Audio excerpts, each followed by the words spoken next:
This is the Horse Radio Network. This is episode 112 of Horsemanship Radio, brought to you by Omega Fields, the world's best omega-3 supplements for horses. Horsemanship Radio is part of the family of the Horse Radio Network. And today we have two horsewomen who are not afraid to explore difficult paths and bring their stories back to share with us.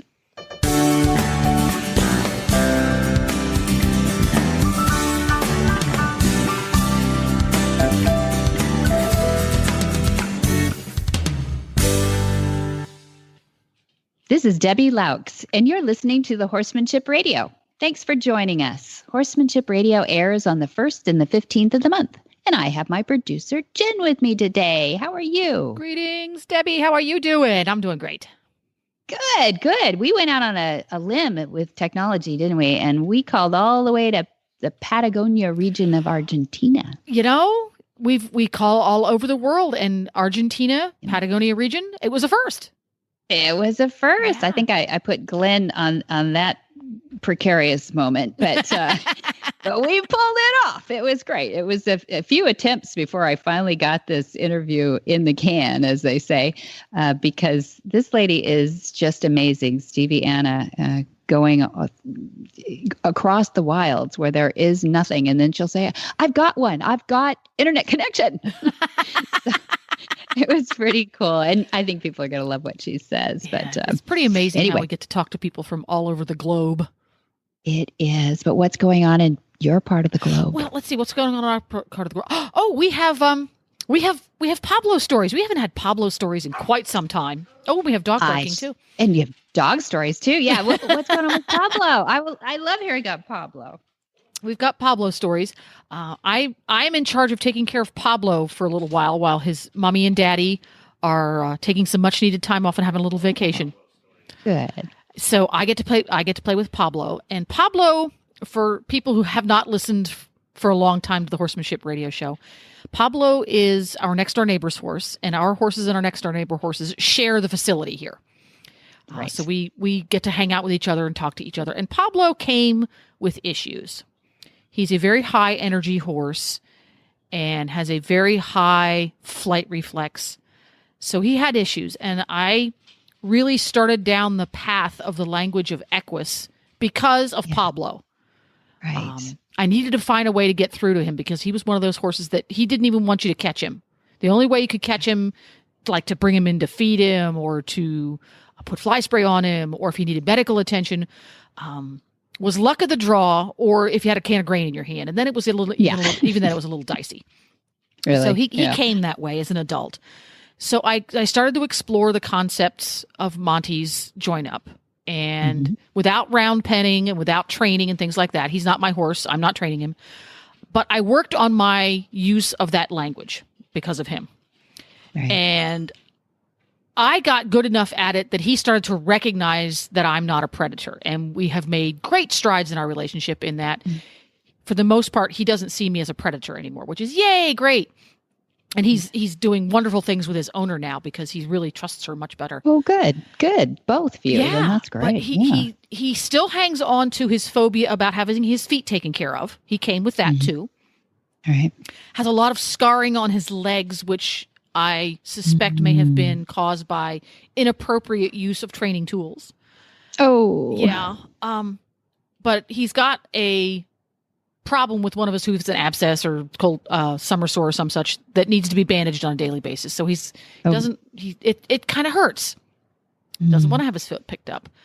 So a little frustrating. So I went out and I put his dually halter on. He has his very own dually halter. And I rewatched the Schooling in the Dually video over there on Monty Roberts University to make sure I got it right. And 2 days in a row when I had to take care of his foot, I schooled him with his dually halter on.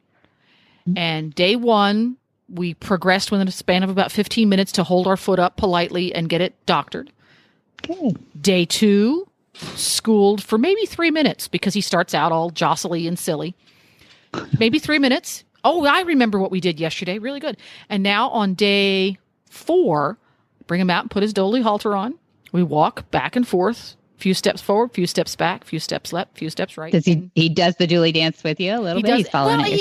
he kind of expects it. He looks at me like, oh, we do this, right? We do this first. And he will stand in the aisleway with the lead rope just hanging over his neck, perfectly still, while I take care of that foot that needs to be bandaged and washed and all that. Don't tie him. He just stands there. And it's a huge win because he comes over, he takes a deep breath, and he kind of goes, oh, I've got this. It's not going to hurt. You're in charge. You've got this. You're not going to hurt me. And it happens. And it's because I took the time to watch the video, learn how to do it properly, and then applied it. Yay.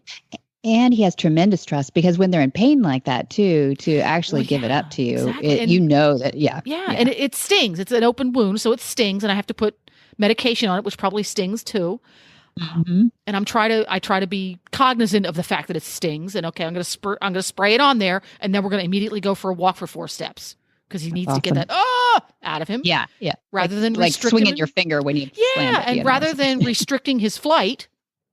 Right. Okay. You're allowed to express that. You're allowed to walk. We're going to walk together. And then we're going to turn around and stop again. And that was key because I didn't get my head around that. Oh, you need to stand still and just put up with it. No, let's give this horse a chance to express himself. And it made a huge difference. So yay university, yay videos.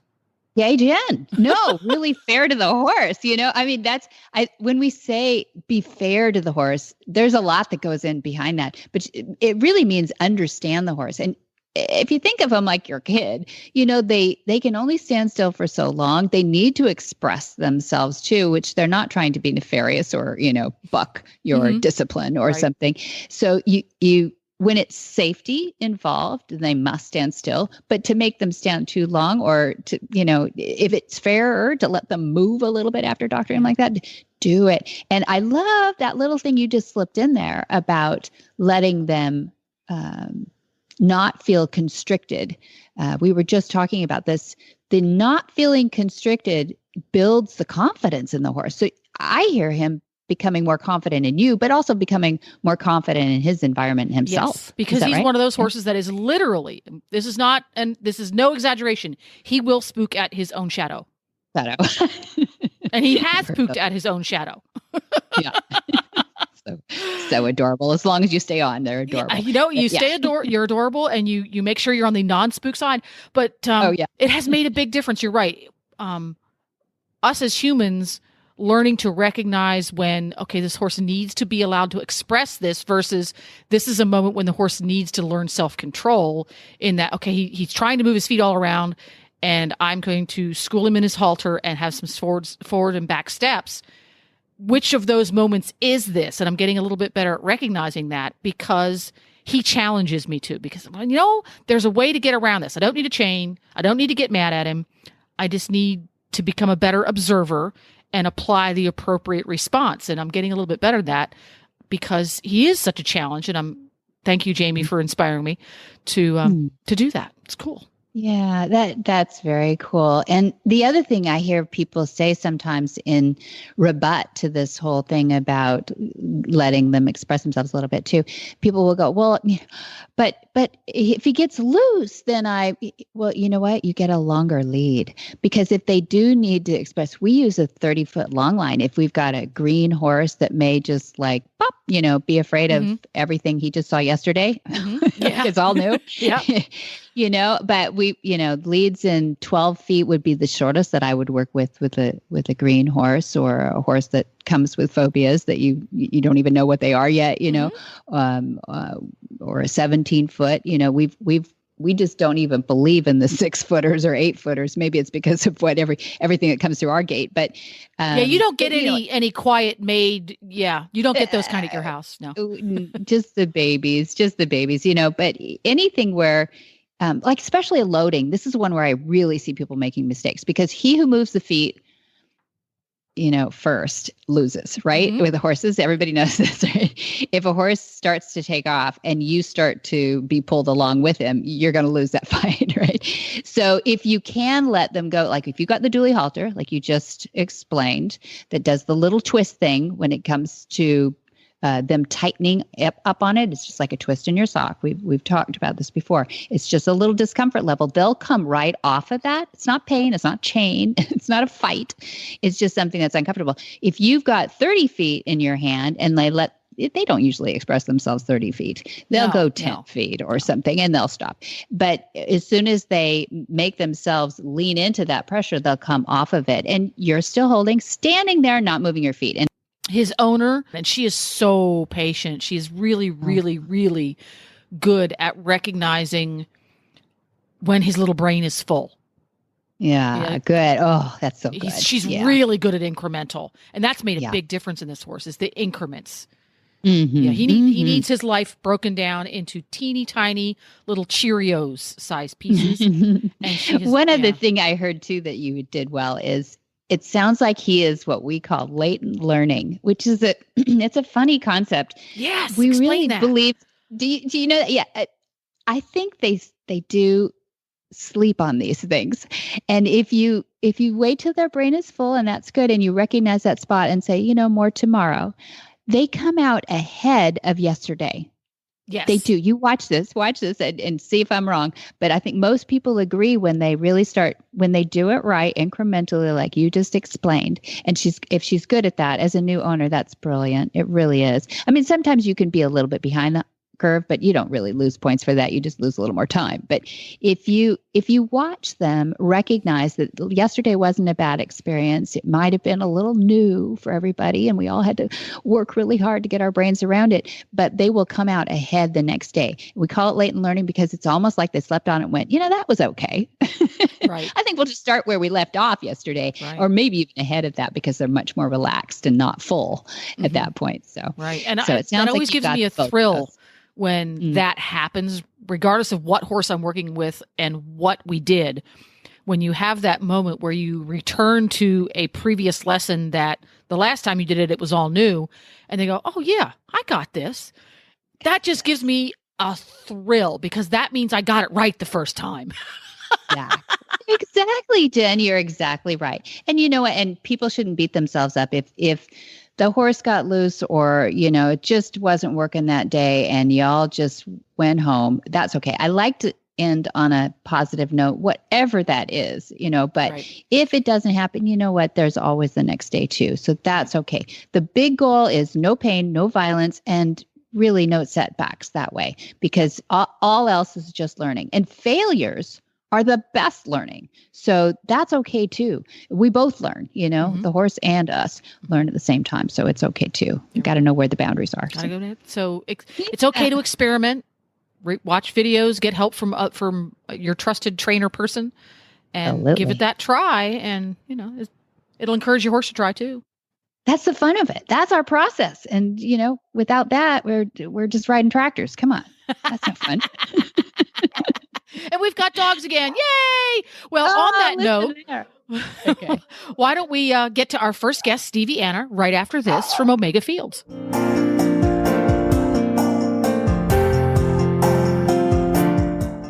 Your horse is your partner in sport, in leisure, and just in life.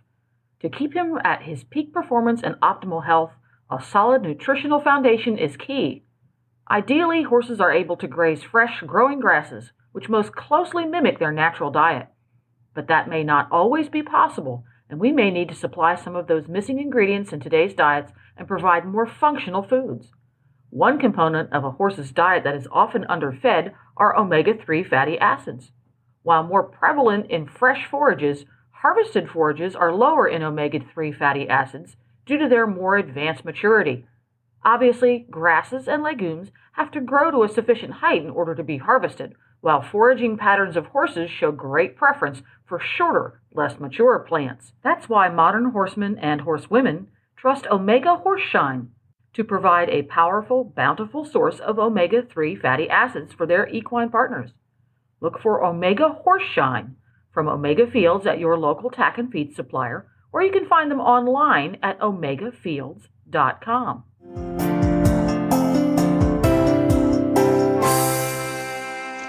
Stevie Anna grew up in the woods of Oregon and the deserts of Texas and now makes the stunning wilderness of Patagonia her home. She loves immersing herself in new cultures and places, having traveled to 49 states in the U.S. while living out of her van with her dog, Darcy, who also accompanied her on the expedition to Patagonia. Well, welcome, Stevie Anna. Where are we hearing you from today? It sounds like I know you're in Argentina. Yeah, I'm not currently on horseback in the middle of nowhere in Patagonia, as one would think. I'm actually sitting in a cozy little coffee shop in Bariloche, Argentina, Patagonia, on a nice sunny autumn day here. Ah, beautiful. That's right. We're in the opposite side of the world here, so we have our different seasons upside down. You're such a brave lady, and it's been so fun to follow in your blog, and I can't wait for people to get to know you a little bit, but you're an explorer, I guess. What do you call yourself, a Gaucha now, or an explorer, or what? That's so hard. I've actually had that discussion with other adventurers, explorers, kind of, what is a modern day explorer? What does that entail? But yeah, I think I'm more comfortable calling myself a Gaucha. Yeah, you're a Gaucha. Yeah. And you've got all those Gauchos helping you along on this trip, which has just been fabulous to hear. And I just feel like I've gone back in time to follow your story. One of the things that I'm curious about I know we'll get to how you put these monstrous trips together, but what are we missing when we want to immerse ourselves in a culture, but we pop into an airplane and we fly into an airport and then we go see the culture? What are we missing that you got to see along the way? That's really tough. I think most of it all comes down to time and really just spending it's even in the small moments, trying to connect with a local person over as we were talking before, yerba mate or a cup of coffee, taking those moments not to actually see a place, but more connect with the people and its culture. And that really is hard to do on a time in a short time frame, which is usually what we have is 2 weeks a year to kind of get all of our traveling in the States. So it was really slow going. It was really slow travel, primarily because the animals can only travel so much per day. So it really gives you a lot of time to kind of sit down and talk with the locals and discover and learn and be a part of that culture over time. Mm-hmm. So it's 1,000 miles on horseback, 2 horses, and a dog named Darcy. Why did you do it? Why do you do this?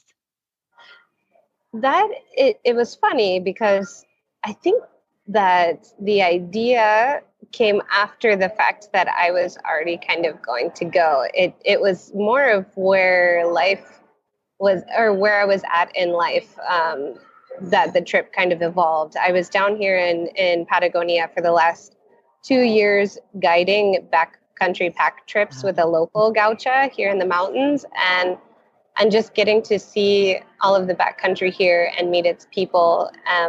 It's just a land to be kind of explored and traveled by horse. It was just totally meant for that. It's all ranches, all the way along the mountains to the southern tip. And so I think just being exposed to that over the last couple of years and seeing how horse travel is and how it opens you up to new places and people, I just realized wow, this is what I want to do. But instead of, in this small little area, go, all the way along the mountains to the south, crossing these ranches and these vast areas. Yeah. I have this vision in my mind, and the photos that you take are beautiful. Do you travel alone, or do you have someone go along with you? No, in this trip, I traveled just by myself. There were a couple of mornings that the gauchos where I would stay camped at, they would, be bored enough to go on the ride with me for an hour or two, accompany an hour or two, just for kicks. But otherwise I was alone with my 2 horses and my dog. That's amazing. Did you ever get into a pinch? Do you ever worry about does your mom worry about you? Does anybody know where you are and how you're doing? Only naturally. Yeah. She was constantly worried about me, but But no, and down here, the people are so nice. I feel really safe, and no, there was never any kind of situation. All of the gauchos they're very respectful, very traditional kind of person, and so it was really great. And I also had a GPS with me, that a Garmin InReach that allowed me to send text, and it also sent out my current location every 20 minutes. So my family could actually follow me on on Garmin's website and see where I was at and send me messages if they needed to. Gotcha. Oh, that's just wonderful. I mean, you've got the best of both worlds. You've got old world atmosphere and culture, and you've got technology that protects you. So I'd love to get into the horses a little bit too. I love the history of the Criollo horse that the Spanish explorers left behind hundreds of years ago. It must just be such a great breed. When you were doing the packs, were you using exclusively the Criollo? Yeah, and down here in Argentina with the accent, we say criollo. So if you hear me say criollo, it's just the different accent. It's not a different breed. But they've used these horses here. I mean, they are the native horse. They were brought down here, but they were the first horse in this area. So they're just really accustomed to living in the mountains. They're really solid. They can eat, anything. They can go, without water. Mine never had to do that, but I like to say they're kind of the Mustang of the South. They're just super hardy horses. Yeah. Well, the same thing. I mean, the Spanish explorers did leave the Mustangs, the Mustango behind too. So did you have to prepare them for this trip, or did you just pick good horses right out of a string and get going? I got pretty lucky. They were both very tame whenever I got them. And yeah, I use them. I do guiding here. So we use them on some of the prac trips where I guide before, just to see how they did. But they were totally solid horses. They were just excellent. I got super lucky. Yeah, no, really good. Just a practical item. Do you rotate? Do you ride one horse and then pack with the other and then rotate them? Or how do you do that? There were days that I switched my riding horse, but I rode primarily, his name was Sundance, or is Sundance. He was oh gosh, now I'm thinking, I only know the colors in Spanish now. Oh yeah. Here they call it a gateado. I think there it might be a buckskin. He was 22 or is 22 years old. And so being the older horse, I used him a little bit more for riding, and my younger horse, Bandido, for the pack horse. He was a lot heavier set, and he carried the pack saddle really well. And there were days that I switched, but primarily was that situation. My Sundance was my riding horse, and then Bandido, he followed everywhere. And Sundance, he's a tough horse. I know I could trust him to cross any river or do whatever I needed, and the pack horse would then follow us. So he just made a really good lead horse. Yeah. And there's no mental prep there for them, but do you mentally have to prepare for these trips? I mean, I know that you put everything in order, but how do you psych yourself up for these, to be alone for that long and to be with your horses and animals? It's funny because it really was, for me, it was like being in love. This idea, this dream, every single day for the last 2 years, I woke up thinking about it. I went to bed thinking about it. It was just something I had to do. So for me, it was more of this like, okay, let's, mentally prepare that this is not, the reality is not riding the horse up into the sunset and it's also pretty. It's a lot harder and tougher than that. Yeah, you're kidding. But nothing can really prepare you for the things on the trail. And I think when you don't have the option, you just do. And on the trail, you just learn quickly and you do, what you have to do. And after you get past that learning point, you just enjoy every bit of it. I just loved it. How long were you out there? How long did 85 days. 85 days. And there's the history of the Sundance Kid and Butch Cassidy and that whole thing. Tell us a little bit about that. Sure. So the Gaucha that I work with, her grandfather actually was from Texas. And he came down by ship and rode his horse from Buenos Aires down to Bariloche, which is where I currently live, over 1,000 miles by horseback and set up the first ranch in the area. And now Bariloche is a huge city, but this family, the Jones, had the first ranch here. Butch Cassidy and Sundance, a couple years later, actually heard that there were more Texans down in the area and followed his trail, and they linked up here in Bariloche. And they were friends for a time, but Butch Cassidy and Sundance moved down to a small town called Cholila, where you can actually still visit their old hideout cabins where they were living with at a place. And I have pictures of that on my website. It's really fun, a really cool place. And so they were friends for a time until her grandfather had found out that they were stealing cattle from other ranchers. So he kind of put some distance there. But Carol, the Gaucha that I work with, it was her grandfather. She actually has one of the old bits of Butch Cassidy and Sundance at her estancia, at her ranch. It's really interesting. It would be so interesting. Yeah, Carol Jones. You'll have to look at Stevie's listeners. Will have to live with Stevie for a while on that blog. It's just amazing. But I thought it was so interesting about the stealing of the cattle. So like, how do they figure that out? Well, there's all these variety of brands that show up in the pastures.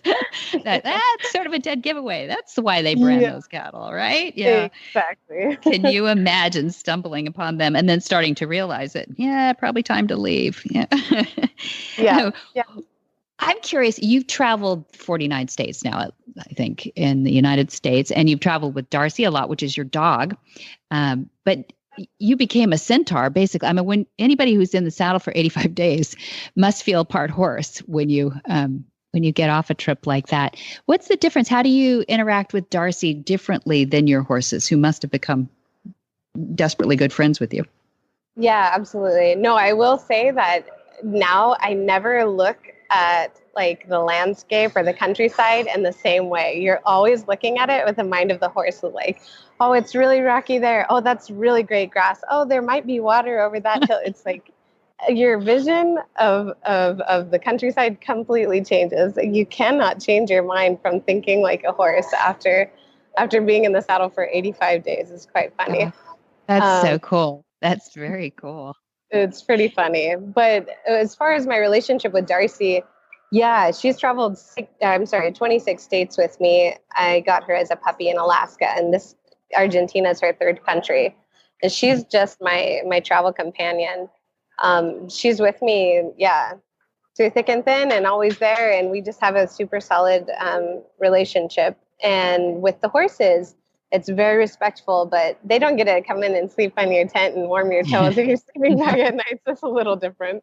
But with the horses too, it was really funny because the horses feel really safe around Darcy. And I think vice versa, Darcy really, really enjoys protecting everyone and keeping us kind of close together. And so that was cool to see the relationship between Darcy and the horses form and the trust and bond between them.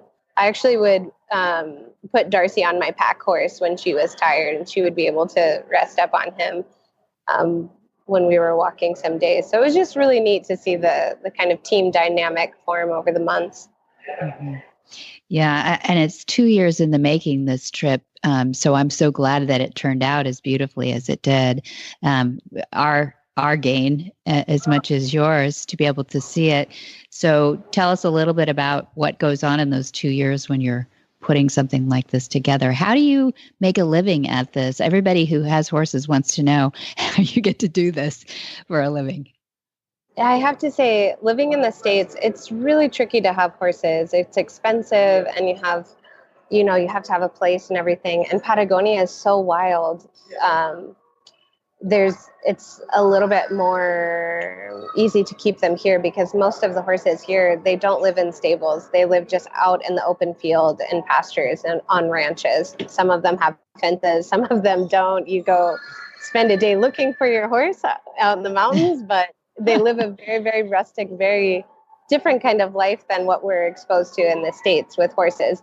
So it is a little easier to maintain a horse because you're not buying and feeding. You just basically have the piece of land where they stay. And then I do a lot of work on the computer. I do a bunch of marketing for other explorers and for outdoor companies, but a little bit of mix of everything that allows me, to be able to do these kinds of trips. But to do what you love. Yeah. Yeah. And I think that's what every horse person needs to do, is just fight for that, because being around horses is such a healthy thing. It's such a clever thing to do. And it's becoming rare air. So I'm really glad that you get to share your story with us a little bit about just creating some more dreams for people out there. What do you think is one of the surprising things about the trip that you're never asked about?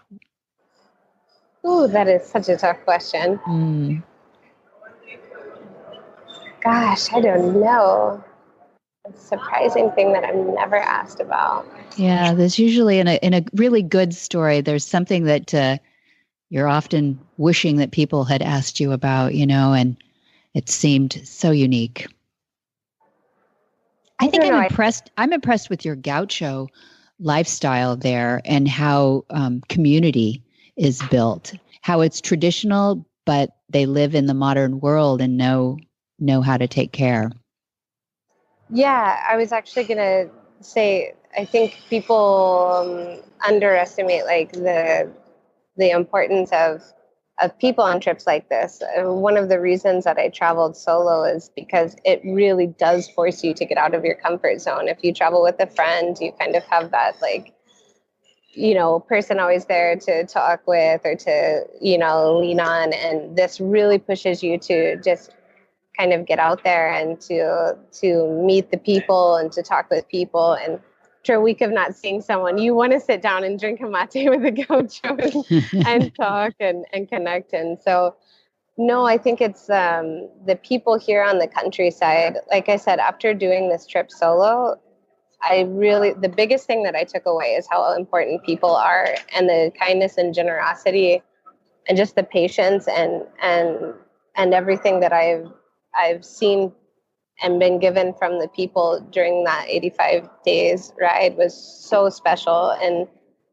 it's just a genuine, they just genuinely want to help you. They don't want anything back, and many of them don't have much to give, but they would do absolutely anything for you. And it's the people that know horses, that know animals. And so you arrive there and they know exactly what you need, and they want to talk with you. They want to hear about your trip, and vice versa. There are people that travel the land by horse. So it's very interesting getting to talk with them about places. And for them, most of them only know maybe a 5-mile radius of their house in the countryside. So getting to talk to them about the Andes Mountains and, a foreigner's take on their land, and talk to them about trails or weather, or horses or gear. It's just something really special to get to share that. And yeah, that just really made the trip very special. Oh, yeah. Thank you for that. That did paint a picture in my mind. That was really, really nice. And it makes me want to go there. What's your next trip? Do you have another big one planned? I do, but it's in the planning. I mean, it'll definitely be something down here in Patagonia. I love the area, and I love the history and the culture. And then maybe something up in the States in the future. But for right now, I'm loving the history and the culture of this area. So I kind of want to discover that more and uncover more of the history and the estancias. This was more, of course, that incorporated all the people on this long ride, but this was more over a distance. And I would like to do something more to discover and to storytell, and these different estancias and these different people and the end of the world. Yes, it is. You really have gone to the very bottom of the earth too. How do people connect with you, Stevie? How do they follow you? Sure. So I'm on Facebook and Instagram at Stevie Anna. It's Stevie and Anna with 2 N's, and then also at my website, stevieanna.com.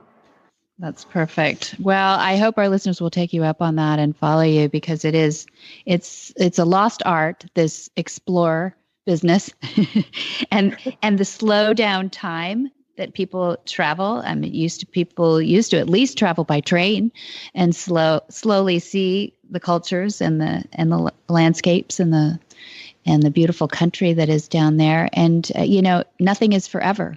So I hope people will jump in and get a little explore in them like you do, Stevie, and it was so fun to share with you. I'm so pleased that you could take out some time in a coffee house for us. And no, thank you so much. And again, my apologies on the background noise. I'm sure people were expecting to hear, I don't know, a guanaco or a puma in the background. I don't think so. We still know it's hard to get internet out on top of a mountain somewhere. Yeah. It's here too. But, well, we look forward. I hope we can meet you sometime, and I'd love to have you back. Yeah, thank you so much, Debbie. I really enjoyed it. I hope to catch up with you again in the future. Wonderful. We'll do that again on Horsemanship Radio. Thanks. Hi, Carol Herder here, president of Cavallo, home of the world's most trusted and popular hoof boots. You know, one of the most interesting parts of what I do is the many horsey stories I get to hear. Most of them are really uplifting. Some are stories of challenges, and a few are downright sad. Recently, a wonderful woman took the time to approach us at a show to share a story about her horse who went down in quicksand. It started out as a really scary story. We were holding our breaths, waiting for the outcome, and it turned out wonderful. They winched the horse out relatively unscathed, albeit, a little traumatized, and everyone standing around were super amazed that he still had his Cavallo hoof boots on. Scary story with a good ending. Another testament to Cavallo. If you don't have a pair for your horse, it's time. Cavallos are easy to put on, easy to take off when you want to take them off, and they stay on. They stay on in all terrain. Cavallo, the world's most trusted hoof boots. Jamie Jennings was born and raised in Atlanta, Georgia, and she began riding at the age of 6 on her not-so-trustworthy pony, Snowflake. She was bit with the horse bug at an early age and blessed enough to have a wonderfully supportive set of parents. She rode up and down the East Coast with most of her time spent in Lexington, Cleveland, and Southern Pines. At the age of 18 in Lexington, Kentucky, Jamie discovered the sport of eventing, and with the help of several talented coaches, Jamie successfully competed through preliminaries, and her motto is, once you event, you never go back. And she's still doing that to this day. Her life's goal is to compete in every state in the continental U.S. Jamie was a professional broadcaster in Atlanta for 10 years. She began reporting for local Atlanta sports stations and quickly moved up to host multiple morning and afternoon shows on country, top 40, and alternative rock stations. She is now the co-host of Horses in the Morning on Horse Radio Network. Jamie runs a successful boarding and training business called Flyover Farm. Well, welcome, Jamie Jennings. How are you? I'm fantastic. Just got done unloading some hay and I ran in here to talk to you. So I appreciate that. Good. Or I got you out of it. Either way. Yeah. Well, it's not getting done. Not getting done by itself. So I know. Do you buck your own bales? Look at that. They don't put it away for you and everything. I know. You're it's like this husband of mine, like it demands me to do work around. It's weird. That is the hardest job on earth. Sorry, moving bales around. That was my least favorite, itchiest job ever, I think. Yeah, right? It's pretty brutal, but you got to do it. They got to eat. Yeah, and you've got the guns to prove it. Look at that. You're one tough cookie. I am so glad to have you on today to celebrate the fact that you have passed the Monty Roberts International Learning Center advanced course and exams, most importantly. You got through your exams. I'm so excited for you. That is one tough thing. Oh my God. Can I just say, not to deter anybody who's listening to this from doing it, but that was the hardest thing I've ever done in my entire life.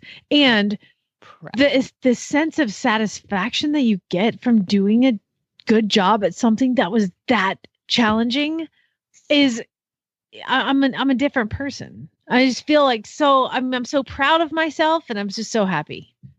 I'm happy for you. And you know what? We wouldn't want it any other way. I mean, I'm so proud of every single, you're not an instructor yet, you're an intern, but I'm so proud of every person that goes through that advanced course. Just to get in the advanced course is not easy. You can go in with very little information about specifically starting a wild horse, let's say. But you might be a great horseman all your life. But that specific information that you end up being tested on, puts you in rare air. Because first of all, how many people actually get to do that in their life? I don't care how many horses you've worked with or how long you've worked with horses your whole life. How many people actually start to finish a project horse like you did? Very few. Most people are happy to give them over to trainers to do that crazy work, right? It's true. I had never, that was kind of always a bucket list thing, was to start a wild horse and to put the first touch on a wild horse. Who gets to do that? And certainly where I live now, the goal for a future home would be to have a place where I could do that, but not even a normal farm is capable of handling an untouched horse. So tell us about that. Why isn't most farms capable of that? Well, if you were to take a wild horse, like say I go to the local BLM adoption and I pick a horse, okay, I take that one. Well, you have to actually prove to them that you have, there's some stipulations, and there are actually not many stipulations, but you have to have a 6-foot fence. Because those suckers will leave if they can. They're not happy about being rounded up, but that's just what they have to go through. So either you take a Mustang and you train it and make it valuable, or it's just a Mustang sitting in a holding pen. So that's why it's so important to get these horses out of the holding pens and put some training into them, because education for a horse is going to make their life exponentially better, just like with people. So to take a wild horse, you have to have a 6-foot fence to be able to house them, and they have to have some shelter. They have to have a certain amount of space to move around in. But then you as a trainer, you need to have the facilities to be able to train them. Mm-hmm. Sure, I've got a 6-foot fence, but how am I going to catch it? Yeah. So that's what's fantastic about the Flag is Up Farms is they have the IFA gentling pens, and they are places specifically designed to reduce adrenaline in the horses, and for the, as the trainer doing it, it's so nice to feel safe. And that is the other thing, that those gentling pens make both parties safe. And so, I mean, that's the biggest, scariest thing about a wild horse is their unpredictable nature, which also makes them really, really fun, but also makes them kind of scary. So to have that ability at Flag is Up to do it in such a safe way and to learn and understand, I did the Gentling Wild Horses course years ago before I even thought of doing any of this craziness with getting certified. And I was, I came home going, I may never train a wild horse, but by God, I'm going to be a better trainer to my current horses. The way that I learned how horses, their languages and how they think and how they learn, and how, again, you may never go to train a wild horse, but when you go to that course or any of these courses, oh my gosh, you just learn where your eyes go, where your shoulders go, what you're actually communicating to your domestic horse. I can't catch him in the pasture. I don't know. We'll stop walking up to him like you're chasing him away, in his language. So, that course just made me a better horse person in general. And then to be able to go back and do the intro course and the advanced course and all the exams. I mean, there's when you're doing your advanced exam, you're in the gentling pen and you have to take a horse and you've got to get a halter. You got to get it in the gentling chutes. Then you're going to have to get a first touch on it, then a halter. And then by the end, Lord willing and the creek don't rise, you take that thing out and lead it around. Yeah. And it works. Yeah. Except for your dad is staring over our shoulder, judging us. It's true. It's an exam too. It is an exam. I mean, he's like the test master, So I wasn't nervous about the horse or anything, but I'm nervous about your dad sitting there. Like you don't want to screw up in front of the guy who invented it, Yeah. You want to make him proud. He discovered it. Now he discovered it. And, it's always been in there. And he gets that question a lot. Like, why didn't somebody else, start working with these concepts? And maybe there were people out there doing this in Mongolia somewhere or something, but they didn't write it down. So we've got this school going a long time, but now, so I want to talk about you a little bit. This is a congratulations to you and all that you accomplished. And I appreciate you describing some of those things you accomplished and making yourself a better horse person, even if, but you did it. You did the even ifs. So when you close your eyes and you imagine that you're teaching this concept, I assume you're going to have your own school or something. You're teaching these concepts at your own school. What do you look forward to most? It's kind of on a small scale. I'm doing it right now. And that is the thing I look forward to the most, is to be able to help the horses and the people with their specific problem, to feel like I have an answer for whatever they throw at me, So there is a client's horse. I train horses here in Phoenix, and I teach a little bit here and there, but I don't do anything on a big scale. It's little by little. And I had a person who brought a horse, and it just was like 10 problems, like the top 10 worst things horses do. He don't load, he doesn't lead, he doesn't lunge, he doesn't this, it doesn't that. And we were able to knock down every single problem that this horse has had, and he became what some would consider a willing partner. I mean, it's like we just got him to where, and it was so funny one day, Debbie. Oh my gosh, it was a student's dad. The student's like 25, and her dad always came to all of the lessons, and he says to me, he goes, "Jamie, I don't know, man."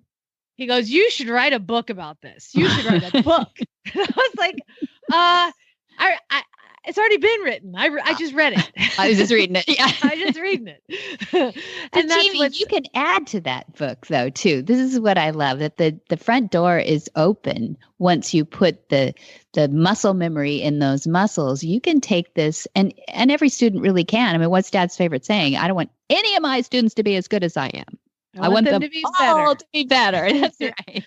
And that's because that door is open in front of you. So what's the most surprising thing you learned about horses on this journey so far? Oh my gosh. I think probably for me, and Monty would probably say the same thing, is two things. I learned how to breathe. Just breathe, and kind of going along with that, as fast as slow and slow as fast. If you take a horse's problem and just, look at it and take a deep breath and start to think about it, and slowly go up the ladder. I tell people all the time, like, you don't climb a ladder by jumping in the middle and going up. You have to start at that bottom rung. And those bottom steps go really fast if you start at the bottom and work your way up. So another thing, just breathing and just relaxing. They kind of, Denise, your head instructor, kind of picks on me a little bit, because I'm like, I get a little bit hyper, a little bit excited, a little jerky with my movements. But she's like, just breathe. And the breathing thing has really helped me with the horses that I have here, the Mustangs that I do have, because it really is, like Zeus, for example, he's a bit of a tense horse. And I've taught him now to do a downward transition, to go from the canter to the trot, or the trot to the walk, or trot to halt, whatever, I take a deep breath and let it out. And so I'm like really sneaky in my dressage tests, because my downward transitions are really good, because I take a deep breath and let it out, and he goes into a downward transition. I'll have to touch his face. However, Debbie, I've learned that might pose a problem when I was out galloping cross country and I was out of breath, and I did that, and he stopped on cross country. Like, no, I still have to breathe. Unintended consequences here. Unintended consequences. So there's always a learning curve that goes along with. I'm like, I'm so smart. Look what I taught my horse to do. Oh, no. Not all the time. So I think that those have been really surprising, and I'm surprised at the confidence that I have when I work with horses now, because if you take the concepts and you apply them to whatever the problem that the horse or rider is having, if you just take the concepts, it's like, I was never very good at math. I'm giving you like a 10-minute answer, but I was never good at math. And with math, you have this problem, and then you have to find what equation, go through your Rolodex of equations in your head and pluck out the equation that goes with that particular math problem. Okay. And this is like that, but I know I have all the equations memorized, so it's like a math test that I finally understand. You're prepared for. Studied. You studied. No, that's a good analogy. It is. It's like a little repertoire in the back of your brain, right? Right. Yeah. But what happens when you get to that moment where there isn't something in the repertoire? What do you do? Do you want to know honestly what I do? I go to the university online, and I try to see what Bonnie did. WWM. What would my do? What would Monty do? A student of mine made me a bracelet because apparently I say it all the time. I'm like, what would Monty do? And so they made me a WWMD. That's so cute. That's so cute. Well, and you know what? And he does the same thing. Like he remembers his old mentor, Don Dodge. What would Jamie do? Is that what he's? Yeah, he hasn't got there yet, but keep pushing, girl. I know. What would Don do? We all have, mentors in our lives that he thinks, okay, what? And one of the things that Don Dodge taught him, you'll appreciate this, is to stop, go sit in the corner for a bit.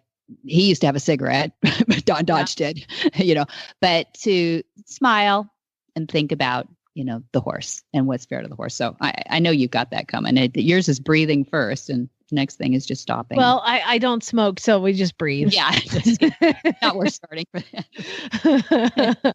So you like the concepts. I'm really proud of you for taking those on. It is a change, though, isn't it? I mean, do you reflect on those changes that you've made with your horses and wonder what sort of held you back? Or Glenn, my co-host of the Horses in the Morning show, I think he's producing. I don't know if he has a microphone, but he actually told me that I have changed as even a person and a host in the way that I handle situations. And she's not so mean to me anymore.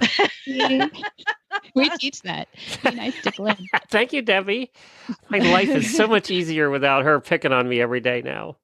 I never picked on you, but definitely situations that have presented themselves. He, like Glenn said, he was like, you take more of like a teaching opportunity as opposed to. You know what you do? You take a breath. See? That is true. You take a breath where you didn't. You were from Atlanta. There were no breaths. So no, I think that is the big difference I've seen in you. Actually, is you just take a breath and you think about situations a little bit longer than you did before. And that is the case when last weekend I adopted my little advanced course project, a pony named Magic. Precious Magic Gallup Jennings is what my 4-year-old named her. And so I took her to her first little horse show, and she's about a 13 two-hand pony. Now I'm only 5'2", so I mean, I don't look ridiculous on her, but I'm definitely big. I'm not a kid, So I took her and did a little cross-rail jump course. And again, this pony wouldn't have done much other than just be used in courses and then go back up to the rescue and be adopted out. Maybe you just never know. So I adopted her. I took her home. And I've given her this like foundation and this existence and this training. And I took her to a show and I was so proud. We went and did the crossrail. She didn't refuse. She jumped everything. She was super cute. And I come out of the arena and this lady goes, "Aren't you a little big for that pony?" Oh, and like the ATL, Jamie, would have been like, "I'm sorry, excuse me, who do you think you're talking?" Like, I would have lost my mind. But in this situation, I thought, okay, how can I handle this? And I was like, well, it's me or nobody, kind of thing. Like, and I think that it's changed, the way that I deal with people as well as horses. Yeah, with ignorance, I think. Probably, it's something that they don't know. And I think that is. What do you think about the stumbling blocks in people's minds to fully adopt these concepts? You have to do the work, do the homework. I find it so frustrating when I go to see a client's horse or I hear somebody say, "Oh yeah, I tried that once." You don't just do things one time. It becomes your muscle memory. So like, "Oh yeah, I couldn't get my horse on the trailer. Did you try this?" "Well, yeah, we tried it once." Well, like, no, you have to use the dually halter and you have to teach your horse to lead. You have to do the homework and get them over some bridges and tarps and like do the legwork. And I just find how many people don't continue on with the work. So the other Mustang I have, Thor, how this whole like Monty Roberts University and infatuation started was I had a horse I couldn't mount. I couldn't get on him. I adopted him from a prison, and the inmate was like, "Yeah, just let him gallop circles around you while you got a foot in the stirrup, and then when he stops, get on." And I was Jump. like, that's not going to work for me. So I went on to the university and watched the Monty's mounting block lessons, and I was like, "Oh my God, I can do that!" And it took repetition of like not very long, but 4 4 days in a row, 20 minutes each day. And maybe it wasn't about getting on the horse and getting his heart rate up. I'm an eventer. So I'm like, always, we want to get their heart rates up. We want to get them fit, get them working. You know what? I just had to take 4 days, take a deep breath, and teach him to stand still when mounting. If I would have given up after 1 day, then nothing would have changed.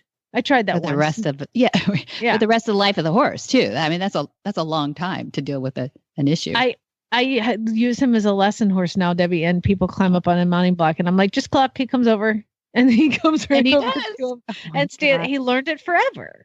So people go like, "Oh, that's just so you're a guru, right?" Yeah, no, it's just do the work, do the homework, do the legwork. Every time your horse doesn't stand still, every single time your horse walks off when you don't want him to, back him up 6 steps. Let him commit to the mistake. I say, let him take 3 steps, back him up 6, and drop the reins and take a deep breath. And eventually, if you do that every time and consistently, not just once, do the work, make it muscle memory for you, and then it fixes it. So what it would say, the concepts, you just have to apply yourself. Like something I heard in high school. Apply yourself to the method. But it works. It actually works. So the difference is now she's actually doing it. That's Yeah, exactly. She's found a reason. It wasn't so much doing it in high school. You can't copy from somebody's paper before class. Yeah. Ill prepared. So what's your greatest hope now? What's your greatest hope for the future of horses in people's lives? Oh my gosh, that's a huge question. It is. My greatest hope for horses is, if we can just circle all things back to the Mustangs, and we get all these dang Mustangs out of holding pens. Oh, I love that. And that people allow, this is going to spark controversy, I'm sure, but, unless we control the population of Mustangs, they're going to keep getting rounded up and keep putting in herds and keep putting in holding pens. And there's a lot of really nice horses that are standing amongst 50,000 other really nice horses that could be used. And so circling to that, I would like to get the horses out of there. And that's why I compete. I'm going to, we're moving up a level. We're going novice this weekend at a horse trial. By the time this airs, this will have already happened, but I'm doing my first ever novice on a Mustang. Congrats. Look at you. First ever novice. And you're doing it on Zeus the Mustang out of a prison BLM program. Training. Yeah. And that's the thing is his show name is Zeus the Mustang. And I picked that for him because on the loudspeakers, they go, okay, now entering the ring, number 92, Jamie Jennings on Zeus the Mustang. And people hear that and they go, hey, there's a Mustang here. Mustangs can do this stuff, you guys. They're valuable, so that was kind of my point with that. So that's my long-term giant goal. My more short-term goal is to implement a system where I can help people and help horses with this whole thing. I mean, it's changed me as a person. It will change you as a person, and it will change your horse as a horse. It's just amazing. I love you, Jamie. You're doing such a good thing for horses. Well, thank you for being you're a pusher. And I like that about you. You've been really, really supportive and encouraging. Even when I didn't think I could do this, you and Tom, your sweet husband, were there for me. And your mom and dad have been just amazing. Just amazing. I mean, I can't believe that I can say I know you guys and I know your parents, and they're just awesome to me, and they're just great people. And I've been really privileged to be able to come to the farm so many times and to have you guys welcome me. And I appreciate it. And thank you. And I love you too. I love you too. All right. We'll talk to you soon. You're a privilege to know. And I will see you next week. Internship starts next week. Yeah. You don't get any extra points. You have to still, you have to go through your internship. I don't have any influence over that. I'll get it as done as I can. All right. You'll do great. You'll do great. Thanks, Jamie. Thank you. Whisper the language of the herd. Listen, you don't have to say a word. It's time for Jamie Jennings to fetch an email from Monty Roberts' inbox and share a morsel of Monty's wisdom in a little segment we like to call Ask Monty. Leave this world a better place than mine. The magic in the language of the herd. Ask Monty, episode 112. Dear Monty, Would you normally talk to a horse? Monty's answer. Sure. I might say, hey, shy boy, how you doing today? Of course I talk to him, but does he understand my words? Nah, probably not. What I mean is he hears my voice, but he has no idea what I'm saying. You cannot go out there and tell a horse to accept his first bridle, saddle, and rider using words.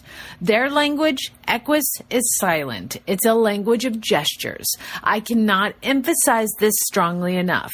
I've started 8 to 10 horses in a day without saying a word. Should you choose, training your horse to respond to voice commands is fine. Most equestrians effectively use voice commands. You should be aware, however, that this is a habituated response. Until trained to voice commands, horses rarely respond to any of our words. For more of these insights into good horsemanship, go to www.montyroberts.com and click on the orange banner that says Get Free Horse Tips. Hi, I'm Monty Roberts, and I'm dedicated to training horses without pain. You can learn to do it too on my Equus Online University. Western, English, the beginner, or the advanced rider. It doesn't matter. You can connect with other students online too, on our forum, and there's a new lesson every week. It's a lifetime of learning for you on my Equus Online University at montyroberts.com. What in the wide, wide world of sports is going on here?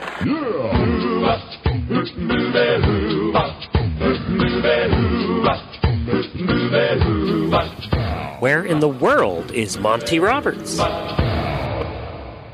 Monty is looking forward to meeting some new friends, two-legged and four-legged. May 23 and 24 coming right up is the Movement Symposium and Festival with certified instructors and 11 presenters in California. It's Flag Is Up Farms.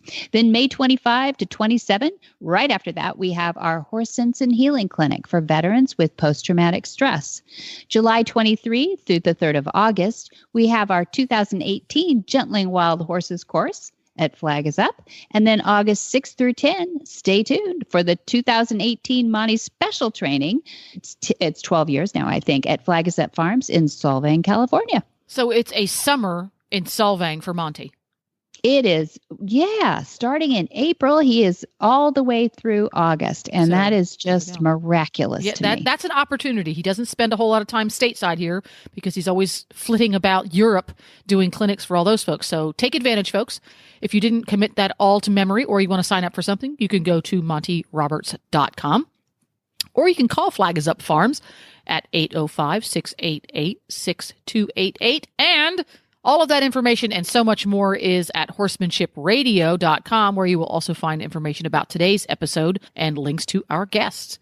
And we love your feedback. Follow Monty on Facebook by typing in Monty Roberts and clicking on the one with the little blue check mark. Or if you're one of those people who lives your life 150 characters at a time, you can follow Monty on Twitter, Monty_Roberts. Get the app. Don't miss any episodes of any of the Horse Radio Network shows by getting the app for your Android or iPhone. Go to your app store and search Horse Radio Network. Download it today. It's free and easy to use.